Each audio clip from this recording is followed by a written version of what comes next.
دیکھیں یہ اللہ کی قدرت نہیں ہے کہ امام بخاری رحمہ اللہ معصوم بچے تھے، نابالغ بچے تھے، نابینا ہو، والدہ بیچاری لے جا کر ہر حکیم کے پاس جاتی ہے، والد فوت ہو چکے تھے، جو بھی رینج میں اطباء تھے، حکومات تھے، سب نے کہہ دیا تیرا بیٹا لا علاج ہے، اے بہن جا اللہ سے دعا کر، اللہ قادر ہے، علاج اس کا کوئی نہیں۔ روتی ہوئی آ رہی ہے، بڑے جذبات رکھتی تھی، بڑی امیدیں رکھتی تھی، اسی بچے کے بارے بڑی سوچ تھی، جرا نبینا ہو گیا۔ رات کو بچے کو ساتھ سلایا ہوا ہے، ماں رو رو کر سو گئی، خواب دیکھتی ہے، خواب میں سیدنا ابراہیم علیہ السلام آ کر کہتے ہیں بخاری کی والدہ تجھے مبارک ہو،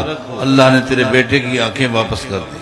خواب کے بعد عموماً آنکھ کھل جاتی ہے، ایک دم ماں کی آنکھ کھلی، دیکھا بخاری اٹھ کر بیٹھا ہے، اللہ نے آنکھیں واپس کر دی، اور اللہ نے آنکھیں جب واپس لوٹائی اتنی قوت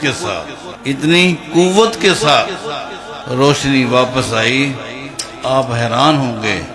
امام بخاری رحمہ اللہ کی ایک کتاب ہے، اس کتاب کا نام ہے تاریخ کبیر، اس کتاب کی 4 جلدیں ہیں۔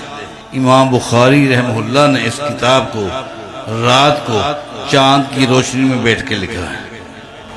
اللہ کی شان دیکھیں، اللہ کی قدرت دیکھیں۔